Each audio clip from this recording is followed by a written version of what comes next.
तो बच्चों हम आ गए बंद करो। तो बच्चों हम आ गए आपके लिए मिशन निर्वाण लेके। मिशन निर्वाण के अंदर मैथ्स में आपके 2 चैप्टर कवर कराए जाएंगे ट्रिग्नोमेट्री के, ठीक है, चैप्टर नंबर 8 और चैप्टर नंबर 4। आज चैप्टर नंबर 8 की फर्स्ट वीडियो है जिसके अंदर हम इंट्रोडक्शन करेंगे ट्रिग्नोमेट्री का, कि सभी चैप्टर को करने से पहले उसका इंट्रोडक्शन बहुत ज़रूरी है। अगर चैप्टर समझना है तो उसके बेसिक में जाना जरूरी है कि उसके अंदर क्या क्या चीज़ें हैं, पहले हम देख लेते हैं। उसके बाद जो है आगे हम प्रोसीड करेंगे एक्सरसाइजेस में। तो किसी भी चैप्टर को समझने से पहले, ये बिल्कुल न्यू चैप्टर है 10th क्लास में, इसका बेस 9th 8th 7th कोई क्लास में नहीं होता, तो आपको ज़्यादा फोकस से देखनी पड़ेगी वीडियो, ठीक है, एंड तक देखना, बिल्कुल समझना, और जो होमवर्क दिया जाएगा वो आप अच्छे से कर लेना। ट्रिग्नोमेट्री का मतलब क्या होता है, पहले इसके वर्ड को समझ लेते हैं। ट्रिग्नोमेट्री में आता है ट्री यानी तीन का मतलब होता है 3, गॉन का मतलब होता है यहाँ पर साइड यानी कि भुजा, और मेट्री का मतलब होता है आपका मेजर करना यानी कि माप, 3 भुजाओं का माप। बात अगर 3 भुजाओं की आ रही है तो 3 भुजा का मतलब होता है 3 साइड, और 3 साइड होती है आपकी ट्राइंगल में, और ट्राइंगल आपके अकॉर्डिंग टू द साइड्स 3 होता है, अकॉर्डिंग टू द एंगल 3 होता है, यानी कि टोटल मिला के 6 होते हैं। लेकिन हम इन 6 ट्राइंगल में से केवल ट्रिग्नोमेट्री के अंदर एक ही ट्राइंगल लेते हैं जिसका नाम होता है right angle triangle. Right angle triangle जो आपके सामने बना पड़ा है, आप लोगों को राइट एंगल ट्राइंगल के बारे में पहले से ही पता है कि राइट एंगल ट्राइंगल क्या होता है, लेकिन कोई बात नहीं, फिर दोबारा से बता देते एक बार कि राइट एंगल ट्राइंगल एक ऐसा ट्राइंगल होता है जिसके अंदर एक एंगल 90 डिग्री होता है, बाकी 2 एक्यूट एंगल होते हैं यानी कि 90 डिग्री से कम। जो 90 डिग्री वाला एंगल होता है उसके बिल्कुल ठीक सामने वाली साइड को हाइपोटेन्यूज कहा जाता है, ठीक है, और जो नीचे वाली साइड होती है इसको बेस माना जाता है यानी कि आधार। हाइपोटेन्यूज को हिंदी में कर्ण कहा जाता है, और जो ऐसे बिल्कुल स्ट्रेट वर्टिकल लाइन होती है इसको परपेंडिकुलर बोला जाता है, यानी कि हिंदी में इसको लंब बोला जाता है। और इन 3 साइड्स और ये जो एंगल बचे हैं इनके बीच के रिलेशन को ट्रिग्नोमेट्री कहा जाता है। तो ट्रिग्नोमेट्री क्या हुआ, relationship between sides and angles of a triangle, ठीक है। एक ट्राइंगल की साइड्स और एंगल के बीच में रिलेशनशिप को कौन दिखाता है, आपका ट्रिग्नोमेट्री, ठीक है। तो ट्रिग्नोमेट्री समझने के लिए जैसा आपको पता होना चाहिए कि अगर आप किसी भी चीज को या किसी भी वर्ड को सुनते हो तो वो वर्ड उसके स्पेसिफिकेशन या उसके फीचर्स की वजह से आपके माइंड में एक इमेज बना लेता है। जैसे मैं बोलूँ कार, तो कार की इमेज आपके माइंड में बन चुकी होगी कि भाई 4 व्हील्स होता है, स्टीयरिंग होता है, सीट्स होती है, और कलर भी आपके दिमाग में इमेजिन हो गए होंगे।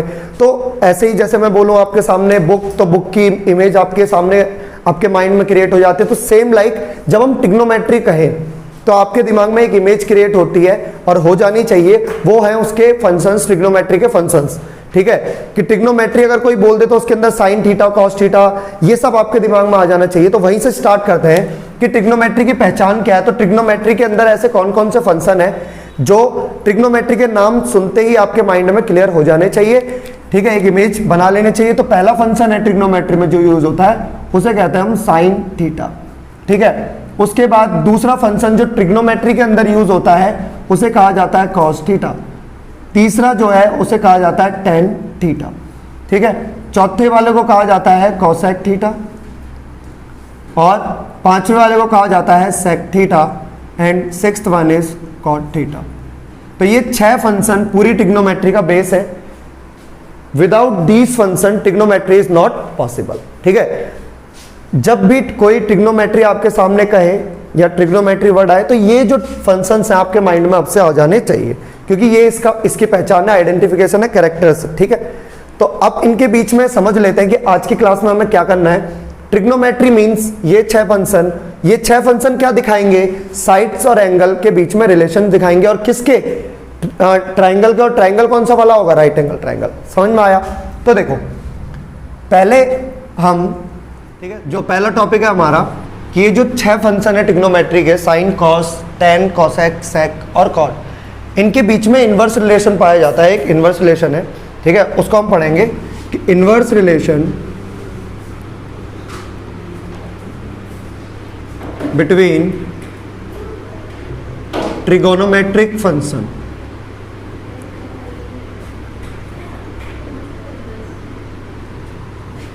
इन्वर्स मतलब होता है उल्टा, यानी कि ट्रिग्नोमेट्री में मेन 3 फंक्शन जो है ये मेन होते हैं, बाकी जो 3 है इनके अपोज इन्वर्स होते हैं। जैसे कि साइन जो थीटा है वो कॉसेक का इन्वर्स होता है, ठीक है, इसको आपको याद कर लेना है कि जो साइन थीटा है वो कॉसेक को उल्टा करने पर भी आ जाता है। और सेम अगर हमें कॉसेक थीटा निकालना है तो वो साइन का इन्वर्स हो जाएगा। तो this is called inverse relationship between trigonometric function, ठीक है। सेम लाइक ऐसे ही अगर कॉस थीटा मुझे निकालना है तो सेक थीटा को उल्टा करके भी निकाला जा सकता है, और सेक थीटा अगर मुझे निकालना है तो मैं कॉस थीटा को भी इन्वर्स करके उसको निकाल सकता हूँ। सेम लाइक टेन थीटा जो है वो आपका होता है कॉट का इन्वर्स, और कॉट थीटा जो है वो होता है आपका टेन का इन्वर्स। क्लियर? तो ये 6 रिलेशंस है, ठीक है, ट्रिग्नोमेट्रिक फंक्शन के बीच में, कि साइन जो है वो कॉसेक का इन्वर्स है और कॉसेक जो है वो साइन का इन्वर्स है, कॉस जो है सेक का इन्वर्स है और सेक कॉस का इन्वर्स है, टेन कॉट का इन्वर्स है और कॉट टेन का इन्वर्स है, ठीक है। ये चीज़ आपके माइंड में होनी चाहिए और हमेशा ये याद रहनी चाहिए। आज ट्रिग्नोमेट्री स्टार्ट हो गई और इन फ्यूचर जब भी ट्रिग्नोमेट्री रहेगी ये बेसिक फंक्शन आपको क्लियर होने चाहिए, ठीक है। उसके बाद एक रिलेशन और है कि जो टेन थीटा होता है वो आपका आता है sine theta upon cos theta, ठीक है। टेन थीटा या तो कॉट का इन्वर्स होता है या टेन थीटा निकालने के लिए साइन बाय कॉस भी हम कर सकते हैं। अगर tan theta sine by cos है तो कॉट क्या हो जाएगा, टेन का इनवर्स, यानी कि cot theta cos theta upon में साइन थीटा। तो ये कितने रूल हो गए आपके सामने? आपके सामने ये हो गए 8 रूल, ठीक है। तो ये 8 रूल आपको याद कर लेना है। अब बढ़ते हैं हम अगले टॉपिक की तरफ, उसका नाम है ट्रिग्नोमेट्रिक रेशियो। मैट्रिक रेशियोज, ठीक है। ट्रिग्नोमेट्री मतलब ट्रिग्नोमेट्री के फंक्शन, और रेशियो मतलब किसी भी दो साइड, जो राइट एंगल की दो साइड है उनके बीच में रिलेशन, ठीक है। इसकी एक ट्रिक है, पंडित बद्री प्रसाद हर हर बोले, ठीक है। जो ये पहला वाला फंक्शन है, ये पहला वाला जो रिलेशन है ये साइन थीटा का रिलेशन है, अप टू डाउन, ठीक है। साइन का उल्टा होता है कॉसेक, तो कॉसेक जो है डाउन टू अप, क्लियर। फिर कॉस थीटा और यहाँ पर टेन थीटा, और इनके नीचे इनके इनवर्स यानी कि सेक थीटा, और ये हो गया आपका कॉट थीटा। तो जो कॉस थीटा है वो होगा b बाई एच, और जो सेक थीटा है वो होगा h बाई बी नीचे से ऊपर। जो टेन थीटा है वो होगा p by B up to down, और ये जो कॉट थीटा है ये डाउन टू अप हो जाएगा। यानी कि अगर मैं इसको अलग से लिख लूँ तो साइन थीटा का जो रेशियो निकल के आता है वो होता है आपका परपेंडिकुलर अपॉन में हाइपोटेन्यूज, और कॉसेक थीटा का जो आपका रेशियो निकल के आता है वो निकलता है आपका हाइपोटेन्यूज अपॉन में परपेंडिकुलर, ठीक है। और कॉस थीटा का जो रेशियो निकल के आएगा वो आपका आएगा बेस अपॉन हाइपोटेन्यूज, और सेक थीटा का जो रेशियो निकल के आएगा वो आएगा हाइपोटेन्यूज अपॉन में बेस। सेम जो टेन थीटा है उसका रेशियो निकल के आएगा p बाई बी यानी कि परपेंडिकुलर अपॉन में बेस, और कॉट थीटा जो है उसका रेशियो निकल के आएगा b बाई पी यानी कि बेस अपॉन में परपेंडिकुलर। तो ये 6 रेशियो हो गई। सेम जैसे इनवर्स के साथ साथ इसको भी आपको याद कर लेना, अदरवाइज ये ट्रिक याद कर लेना। इसके साथ साथ आपको एक बात और दिमाग में रखनी है, ठीक है। जब हमने यहाँ पे 6 फंक्शन पढ़े थे तो इनके साथ हमने लगाया था थीटा, ठीक है। तो ये थीटा होता है, ये ग्रीक अल्फाबेट है जिसको हम अपनी मैथमेटिक्स में एंगल को रिप्रेजेंट करने के लिए दिखाते हैं। तो थीटा यहाँ पर किसको दिखा रहा है, एंगल को दिखा रहा है। जैसे साइन थीटा मतलब यहाँ पे कोई एंगल का नाम आएगा या एंगल आ जाएगा, सेम। और एक चीज और है बहुत ज़्यादा जरूरी है वो, जैसे अगर मैं यहाँ पर साइन थीटा निकालना चाहता हूँ ट्राइंगल आपका ये रहा, इसमें 3 एंगल है, एक एंगल सी, एंगल ए और एंगल बी, ठीक है। अगर यहाँ पर थीटा की जगह पर मैं एंगल ए ले लेता हूँ, ठीक है, यानी कि साइन एंगल की जगह पर कौन सा ले लिया मैंने, ए एंगल, ये वाला एंगल, ठीक है। तो इसकी रेशियो बन के निकलती है P बाय एच, ठीक है।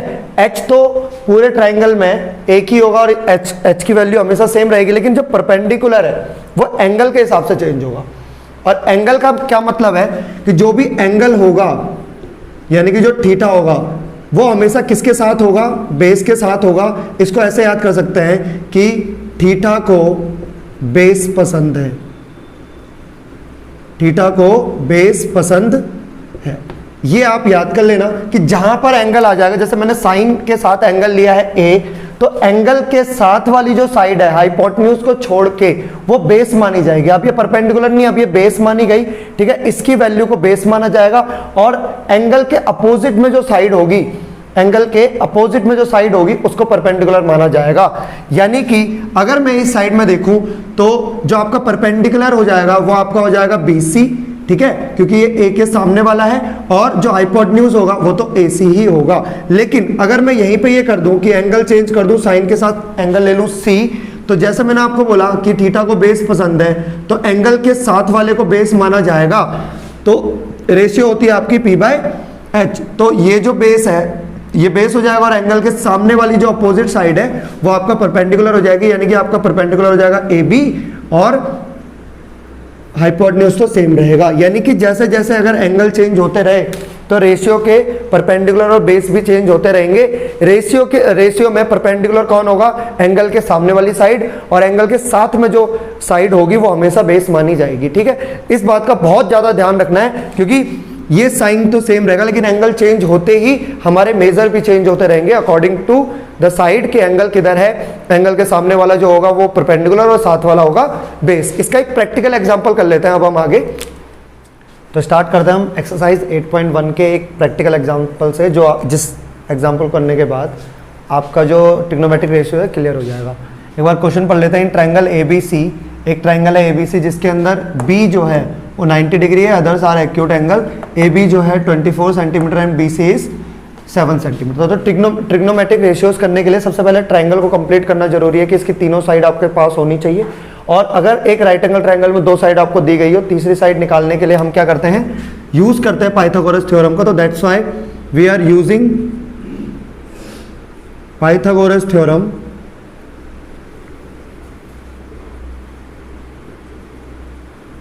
जो क्या होती है, वो होती है h² is equal to P² plus B²। ध्यान रखना कि जो पाइथागोरस थ्योरम का यूज कर रहे हैं हम, वो इसलिए कर रहे हैं ताकि हमारी तीनों साइड हमारे पास हो, उसके बाद ही हम रेशियो निकाल सकते हैं, अदरवाइज रेशियो नहीं निकाल सकते।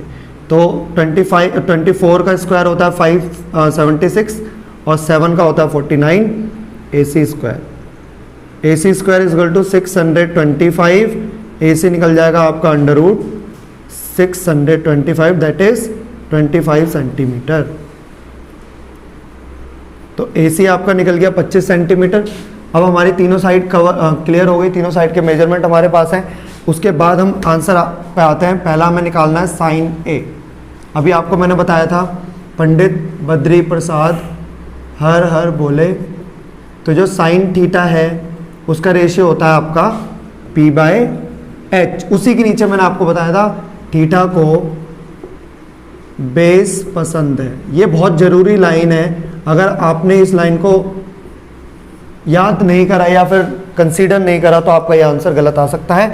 हमें देखना अभी एंगल A को, हम एंगल A को देख रहे हैं, तो एंगल A के साथ वाली जो हो जाएगी वो हो जाएगी बेस फॉर एंगल A, और एंगल A के सामने वाली जो साइड है वो आपके लिए क्या मानी जाएगी, परपेंडिकुलर। तो परपेंडिकुलर हमारा हो गया इस केस में 7 और हाइपोटेन्यूज हो गया आपका 25 सेंटीमीटर।